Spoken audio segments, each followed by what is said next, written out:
Do you hate your life? Are you living every day as a nobody, drowning in the shadows of others as an NPC, wishing you could be that guy, that girl, wishing you could be the one who shines on stage? Why can't you be the one in the industry you love so much? Why can't you be the one respected by everyone? Tell me, what are you doing with your life? You too can be that person, voicing franchises you loved as a kid and fulfill all your childhood dreams. You can be a voice actor. Sign up to our voice acting training agency. For only 1 million yen a year, we will train you into a professional voice actor. Or so I would say if this industry wasn't so fucked. I'm sure if you're an anime fan, you recognize how much the pure quality of Japanese voice acting has elevated the viewing experience. But what you may not know is how many of these voice actors are suffering. This is not the dream that you imagine it to be. Part 1. How to become a voice actor in Japan. I'm sure we've all fantasized about voicing an anime we love before, but how do you actually take steps to get into voice acting in Japan? Well, most people usually sign up for voice acting schools. There are two types, vocational schools and training under agencies. I won't go into the details, they're complicated. Pause the video if you want to see them. This is the first of many hurdles, actually getting into the school. Just as with a normal university, you have to pass an entrance exam, an audition, or an interview. It takes preparation and self-learning, I'll tell you that much. Then, the second hurdle. If you get accepted, most people that don't live in Tokyo, well, move to Tokyo because the voice acting industry is frankly kind of insignificant outside of Tokyo. Of course, there are schools in the other big cities and some people do attend alongside high school, but yeah, most people do move to Tokyo. There's just the most opportunities there. Think about it, an 18-year-old, fresh high school graduate having to move halfway across the country alone. That's scary. Then there's the third hurdle, money. This tuition is not free, and most aspiring voice actors have to work months of part-time and save up before starting school just to afford the tuition. And outside of lesson time, yeah, most of them are working part-time alone to sustain themselves while living in Tokyo. But you know, this is kind of the same thing you have to go through when applying for universities. Jobs, right? It's not that bad. Oh, but the hell has just begun. Let's say you do graduate. Congrats, you did it! You passed all your training. Next, in order to officially debut, you'll have to join an agency. How? Pass an audition. But because Japan, auditions are basically all the same time once a year, so if you fail, yeah, good luck bro, just wait a year. Keep in mind, these auditions are hard, with an acceptance rate of around 3%. Around, you know, the same as Harvard. Most people at this point just get stuck in a loop of auditions and eventually give up. It's really hard to justify staying around a whole year just to fail again and repeat this process over and over again. Remember, they're still working sporadic part-times to sustain themselves instead of actually trying to develop a career path elsewhere. Then, let's say you're in the lucky talented 3% that made it. You did it. You finally got into an agency and you are going to debut as a voice actor. Your career can finally start. You can finally shine like you've always wanted to. No, most voice actors that even manage to debut don't get anywhere. The beginning years is always full of voicing background characters with one line, or better yet, absolutely nothing. Back to your part-times, nothing has changed. But you know, you still have to put in all the time and effort into the auditions. You just get nothing in return most of the time. This brings us to the first big problem. Part 2. Poverty and a dead-end career. Let me be frank, unless you're in the top maybe 100 voice actors in Japan, you are paid like shit. The number of people that can live off, not comfortably, just be able to sustain yourself off just being a voice actor is approximately 300 people in Japan. In the entire industry. Seriously. Statistics show that approximately half of voice actors that have officially debuted in Japan make less than 1 million yen per year. That's 6,500 USD per year. Yeah. And you thought animators were the ones suffering. Put the fries in the bag, little bro. But how? How does this economy even work? Well, to trash on the system, you have to first understand the system. So I had to research a lot. For anime specifically, whether you're a main character yapping the entire episode or a background NPC with one line, you get paid a fixed amount per episode. I am looking at you, Nezuko. But then, how is this fixed amount determined? Look at this pyramid. This pyramid represents the pay a voice actor gets per anime episode they are in. Basically, we have an official ranking system by the Japan Actors Union. In the first 3 years, you are considered a junior rank and stay at 15k yen per episode. After 3 years, you get to move up the pyramid into the actual ranks. There are ranks 15 to 45, and the corresponding pay would be 15 to 45k per episode. Here's the catch. You can rank up anytime to any rank you want, but once you choose to rank up, you cannot rank back down. What this means is you and your manager have to know your own worth. Think about it. Anime is already on a tight enough budget as it is. If 2 people have the same level of acting skills, they are going to choose the lower ranked person to save costs. This has actually created kind of a problem in recent times, where even decently big names would just suppress themselves to rank 15 to try and ensure a steady supply of roles. What does this mean? Basically, even if you're a fresh graduate newbie, you're immediately thrown into the ring to compete with the big names at the same level for the same pay. You need to immediately be as good as Kajiyuki, Kana Hanazawa, or else put the fries in the back, little bro. Because why would the anime director choose you if they can use the same amount of money and get Akito Akane on their anime? Obviously, you could find other roles like in games, narrations, dubbing. Those have a whole different payment system and I won't get into them here. I could make a whole other video on it. The point I'm trying to make here is, it's rough out there. The level of competition, oversaturation of talent is stupid. And even if you miraculously beat out the crazy competition for once, the pay isn't even that good. You will look at your wallet and say, haha, I'm in danger. Then comes the never-ending cycle of poverty. You can't get enough roles to sustain yourself, so you have to keep working part-times. And well, you will feel the mental drain. You will feel like your career is going nowhere compared to everyone around you. You will not be able to live properly, let alone save money. As you look around you, you see people who went to college, got a normal job, progress in life, getting work experience, promotions, while you are rotting away month after month, year after year, just for a single role, just for that one breakout. This is the reality of pursuing voice acting as a career. The mental drain and depression of just feeling like you're getting nowhere in life is soul-crushing, comparable to that of NEETs, as if you wasted years of your life and have nothing to show for it.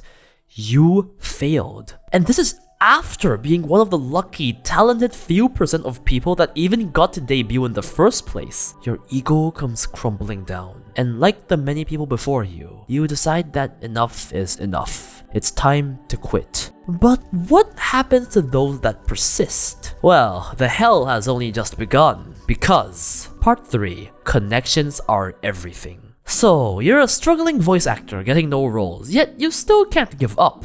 How can you get somewhere? Better start making some connections. I know this is quoted in every industry, but for better or worse, and no, it's definitely worse, connections are what get you the jobs. I mean, your role is basically handpicked by the directors, the sound engineers. They like you, they pick you, as simple as that. In other words, you really want to please the directors in any way possible. There are literally articles talking about how you always need to show up on time. This is precious studio renting money being used on an already tight budget, and you better not cause any trouble. Your reason does not matter. Traffic jam? You should have come earlier. You got sick? I don't care, better come on time at peak performance. Your grandma died? Skill issue. Now cry me a river on stage. There are legit articles pointing out how needing to take care of your physical health is one of the crucial points of being a voice actor, as you should always be able to voice at peak performance. But that's kind of hard when half these guys are quite literally starving due to poverty.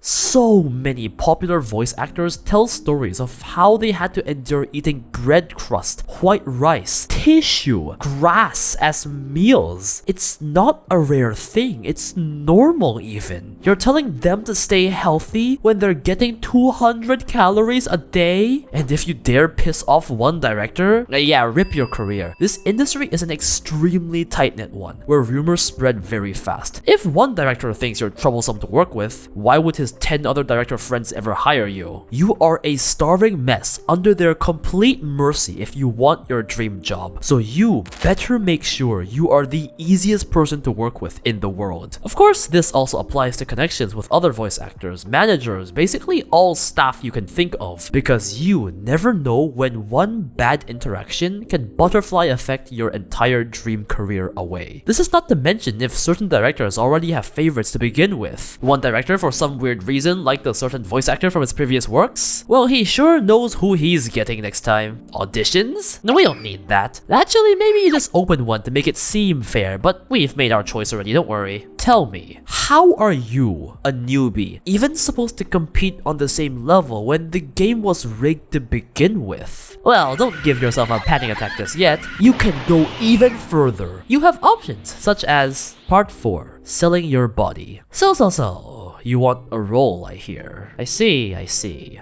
Well, he is the one picking the roles. What can you do for him? This form of business, known as the pillow business, is unfortunately not rare in the voice acting industry. We've had multiple instances of retired voice actors finally able to speak out all they had to endure. For example, Hiroko Konishi, voice of Takeru Takaishi from Digimon, spoke up on how when she was still a rookie, her manager tried to coerce her into going on a pleasure trip with Akihito Daichi, director of the original Fruits Baskets, to thank him for all he had done for her. This was supposed to include a two of them going into a mixed bath together part. When she refused, she basically got isolated. Other voice actors and staff started ignoring her, and worst of all, she started to be rejected for anime roles. What did her agency do about this? You have to sell yourself, they said. What happened to the director, you ask? Oh, well, he's worked on stuff all the way up to 2023, so, you know...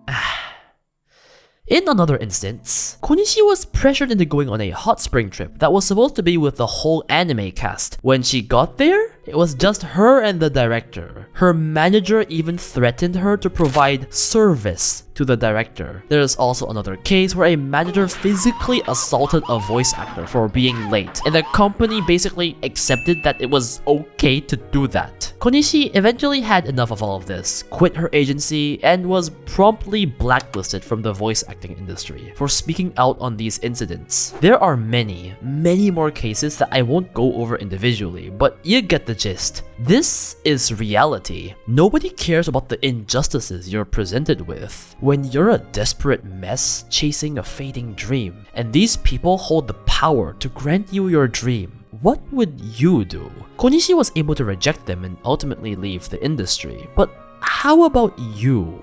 This is something you've been chasing for years, something you physically and mentally tortured yourself for years. You've felt despair, hopelessness for who knows how long. You physically watch your career, your dream life, slip more and more out of your hands. And if this person can give you everything you've ever wanted, give you the breakthrough you've been desperately searching for, then what would you do? What could you do? Looking back on the entire journey, the path to becoming a voice actor is a straight path through hell that few get through to reach the heaven beyond it. So you tell me, was it worth it? You trained hard. You had to pass so many exams, auditions. You endured days away from home, away from family. You endured years of starvation, of poverty. You threw a normal, stable career away. You threw financial stability away. Your desperate self was taken advantage of, defiled in ways you would have never imagined. You suffered through so much, all for this stupid dream you could never let go of. And when you finally get that big role that blows you to stardom and beyond with all those scars on you, you realize that you still make less than a fucking fresh uni graduate. Voice acting in Japan is what I believe to be one of the hardest careers ever. It takes an ungodly amount of luck,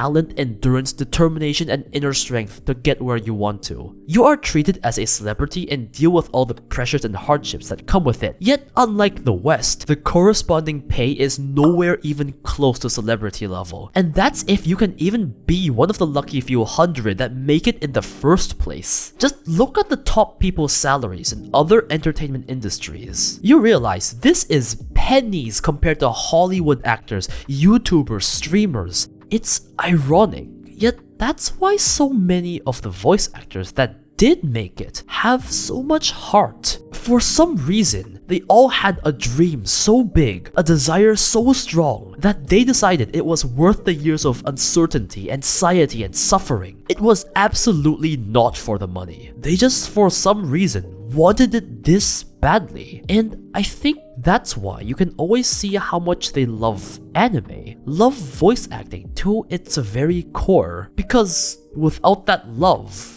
they would not be able to do this. Look, the point of this video is not to glorify suffering. The voice acting industry is awful in this aspect, and I hope there will be change one day. At the same time, the coercion and favoritism stuff is not everything. Yes, there are fake auditions, disgusting behavior, but it doesn't apply to everything. Voice actors do also get jobs normally through auditions. People do get breakthroughs, and not everyone had to suffer the same way Konishi did. Why I made this video is to shed light on this industry with people that so many of us look up to show that there is an awfully dark side to it, to show that the 1 or 2 lines of jokingly talking about their days of poverty on the radio is absolutely not representative of all their hard work and determination behind the scenes. You and I do not, and will not, ever know the extent our favorite voice actors went to get to this point. You and I only see the final product of immaculate quality without ever seeing the darkest times of these people's lives. You and I only see the celebrity shining on stage, and never see the nobody that worked 2 part-times for years hoping one of their auditions gets through, at the verge of giving up. So I hope we can deeply, deeply appreciate these voice actors' incredible work even more,